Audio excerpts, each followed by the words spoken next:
दोस्तों, मेरे YouTube channel आराम पे आपका स्वागत है। मैं डीके जसपाल और आप देख रहे हैं आराम YouTube चैनल। जैसा कि हमारा इंग्लिश का पहला वीडियो है, तो हमें पार्ट ऑफ स्पीच से स्टार्ट करना चाहिए या और भी बेसिक से स्टार्ट करना चाहिए। लेकिन हमने सोचा कि पहला वीडियो क्यों ना हम वर्ब से शुरू करें, वर्ब पढ़ें, क्योंकि हमें ये लग रहा था कि वर्ब पढ़ना चाहिए या अगर खास है नहीं वर्ब भी पढ़ना चाहिए और भी ऐसी बेसिक चीजें हैं, लेकिन हम सोचेंगे कि कोई बात नहीं, पहले हम वर्ब पढ़ते हैं। ठीक है, तो आज जब हम वर्ब के बारे में बात करेंगे, जैसे आप लोगों को पता ही है कि वर्ब को हिंदी में क्रिया कहते हैं, है ना। और वर्ब होता क्या है? कार्य, कोई कार्य करते हैं, हम कोई काम करते हैं। जैसे कोई भी सेंटेंस है या कोई वाक्य है बिना वर्ब के कंप्लीट होता ही नहीं, या यूं कहें तो बिना वर्ब के कोई वाक्य होता ही नहीं, है ना। अगर वर्ब नहीं रहेगा तो वाक्य नहीं होगा। अगर कोई भी कंप्लीट वाक्य है तो उसमें वर्ब होगा किसी ना किसी रूप में। अब हम ये देखेंगे कि वर्ब कितने प्रकार के होते हैं, कैसे यूज करते हैं और वर्ब का डिफिनेशन क्या होता है। तो आप लोग जानते ही हैं कि वर्ब को हम लोग हिंदी में कहते हैं क्रिया। ठीक है, क्रिया का मतलब ये होता है कार्य करना, आप लोग को तो भली बात ही पता है। ठीक है, तो हम इसका डिफिनेशन देखते हैं, परिभाषा का होता है। हमने यहाँ पे इंग्लिश में मेंशन नहीं किया है पहले वीडियो में, अगर आप लोग कहेंगे तो हम डिफिनेशन को इंग्लिश में भी मेंशन करते रहेंगे। आप लोग कमेंट में बताना कि इंग्लिश में मेंशन करोगे तो इंग्लिश में मेंशन कर देंगे। वीडियो में आगे बढ़ने से पहले मैं आप लोगों से रिक्वेस्ट करूंगा कि हमारे चैनल को सब्सक्राइब कर दें और बेल आइकन का बटन भी क्लिक कर दें, ताकि हमारी जो भी नई नई इंटरेस्टिंग वीडियो आने वाली है वो आप लोग तक पहुंचे। ठीक है, और हो सके तो अपने दोस्तों तक भी शेयर कर देना। और ये वीडियो अच्छा है पहले वीडियो में। ठीक है, तो हम बात करते हैं इसके डिफिनेशन की, परिभाषा की बात की। तो इसमें लिखा हुआ है किसी वाक्य में वह शब्द जो किसी कार्य का होना या करना पाया जाता है। समझ रहे हो आप? होना या करना, अगर कुछ हो रहा है तब भी वर्ब है, कुछ उसमें कर रहा है तब भी वर्ब है। ठीक है, किसी वाक्य में वह शब्द जो किसी कार्य का होना या करना पाया जाए उसे वर्ब है।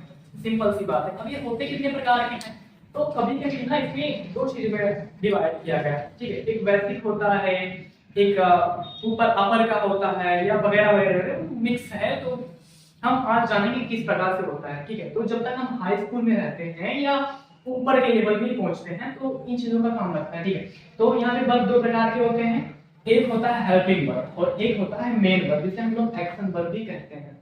हेल्पिंग वर्ब से तो पता ही चल रहा है कि सहायता करने वाला। हेल्पिंग मतलब होता है ना सहायता, मतलब सहायक क्रिया होता है। वर्ब मतलब क्रिया हो गया और हेल्पिंग मतलब सहायक हो गया, तो सहायक क्रिया हो गया। ठीक है, तो हमने जाना कि वर्ब के होते हैं दो प्रकार, है ना।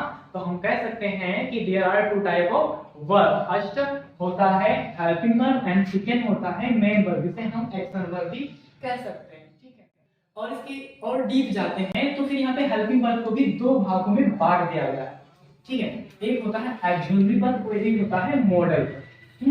हम लोग बहुत ज्यादा is and are was were कहते रहते हैं ना, बस ये कहते हैं हेल्पिंग वर्ब हेल्पिंग वर्ब। अरे ये बताओ कौन सा हेल्पिंग वर्ब है?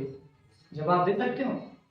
बहुत लोग दे सकते हैं और बहुत लोगों को भी डाउट होता है। ठीक है, तो हम बताते हैं। ऑक्सिलरी वर्ब एक्चुअली में तीन पार्ट में बांट दिया गया है। एक तो होता है डू और एक होता है बी। एक्चुअली में बी का मतलब होता है होना, और हमने परिभाषा में पढ़ा था कि किसी वाक्य में वह शब्द जो किसी कार्य का होना या करना पाया जाए, तो होना था ना, तो बी मतलब होता है होना। जैसे यहाँ पे हो गया is and are was were. ठीक है, अब इन सब की हम हिंदी नहीं बताएंगे क्योंकि आप लोगों को पता है। ठीक है, और उसके बाद में नीचे आता है हैज होता है, हैड होता है, हैड होता है, जिसे हम टेंस के सहायक क्रिया भी यूज करते हैं, वहां पे करते हैं ना। पता है आप लोग को करते हैं। ठीक है, और उसके बाद में अगर हम दूसरे हेल्पिंग वर्ब की बात करें तो होता है मॉडल, मॉडल वर्ब। अब हम लोग उसे कैन कुड में माइट पढ़ते हैं ना, वही तो है मॉडल, उसे मॉडल ही कहते हैं। ठीक है, देखो यहाँ पे कैन कुड में माइट वुड शुड। अब इसका यूज जो होता है ना उसे हम बताएंगे अगले वीडियो में एक एक करके। अभी हमें सिर्फ इतना जानना है कि वर्ब होते कितने प्रकार के और कौन कौन से वर्ब होते हैं। तो हम जान गए ना यहाँ पे हेल्पिंग वर्ब के बारे में। हेल्पिंग वर्ब होते हैं दो प्रकार के, एक होता है ऑक्सिलरी और एक होता है मॉडल वर्ब। तो इसे भी डिवाइड कर दिया गया है तीन पार्ट में, आप लोगों ने जाना तीन पार्ट में। ठीक है, तो उसके बाद में मॉडल होता है कैन कुड मे माइट कुछ ज्यादा पता नहीं है, कुछ छोटा है ना। ठीक है, ये हो गया, समझ में आ गया। अगर हम बात करें अब, ये तो वर्ब का पहला पार्ट हो गया, है ना। अब ठहरो जरा, अभी दूसरा पार्ट भी तो बाकी है ना। बाकी हाँ बाकी में देखो एक्शन, जिसे हम लोग मेन वर्ब भी कहते हैं। अब मेन वर्ब मतलब क्या होता है? मुख्य क्रिया भैया, मुख्य क्रिया। कोई कार्य होता है ना उसमें, हाँ कार्य होता है। अब जब कार्य होता है तो उसे हम क्या कहेंगे? मेन वाला। हेल्पिंग वर्ब मतलब वो सहायता कर रहा था, सहायता कर रहा था मतलब कब धक्का दे रहा था पीछे के, है ना, वो सहायता कर रहा था। लेकिन अगर किसी की कुछ कार्य हो रहा है, एक्शन, कोई काम करेगा मतलब एक्शन होता है फिल्मों में, एक्शन है ना, लाइट कैमरा तो एक्शन, ठीक है। तो उसी तरह उसमें होता है एक्शन। तो एक्शन को भी यहाँ पे दो पार्ट में बांट दिया गया, एक होता है ट्रांजिटिव और एक होता है इंट्रांजिटिव। बहुत सारे लोग इसे ट्रांजिटिव पढ़ते हैं तो वो रॉन्ग है, ठीक है, हम इसे पढ़ेंगे ट्रांजिटिव। और दूसरा होता है इंट्रांजिटिव, इसे हिंदी में कहते हैं सकर्मक और इसे कहते हैं अकर्मक। सकर्मक का मतलब क्या होता है, सकर्मक का मतलब क्या होता है, सा प्लस कर्मक, कर्मक मतलब होता है कर्म और सा मतलब होता है साथ, यानी कि कर्म के साथ। कहने का मतलब ये है कि इसमें जितने भी वर्ब होते हैं विदाउट ऑब्जेक्ट वो अधूरे होते हैं।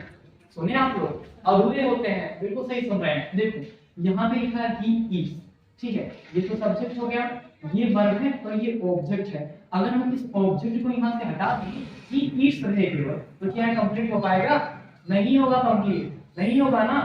ही इज, वह खाया, क्या खाया नहीं पता है, ठीक है, ही रोड, उसने लिखा, क्या लिखा, कंप्लीट है बात, नहीं कंप्लीट है।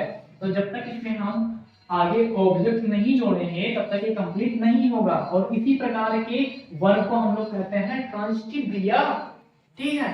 अब हम बात करें इंट्रांजिटिव की। इंट्रांजिटिव को हम लोग हिंदी में कहते हैं अकर्मक, ठीक है। अकर्मक यानी कि कर्म का जरूरत है ये नहीं है, सब्जेक्ट हो वर्ब हो, बात खत्म, ठीक है। जैसे यहाँ पे है आई डांस, आई हो गया यहाँ पे सब्जेक्ट और डांस हो गया यहाँ पे वर्ब। यहाँ पे ऑब्जेक्ट की जरूरत है नहीं है, कह रहा है आई मतलब मैं और डांस मतलब क्या हो जाएगा, नाचता हूँ, मैं नाचता हूँ। अब नाचो ये पूछेगा क्यों नाचते हो, कैसे नाचते हो, हाँ, और कहाँ नाचते हो पूछेगा। आई होप ये पूरा जो भी वर्ब का है ये आपको समझ में आ गया होगा। अगर समझ में कोई डाउट हो तो आप हमें कमेंट करके बता सकते हैं। और आप हमारे और डिस्क्रिप्शन में हमारे इंस्टाग्राम का लिंक पड़ा हुआ है, आप वहां पे जाके आप हमसे पर्सनली क्वेश्चन आंसर कर सकते हैं और हमसे जुड़ सकते हैं।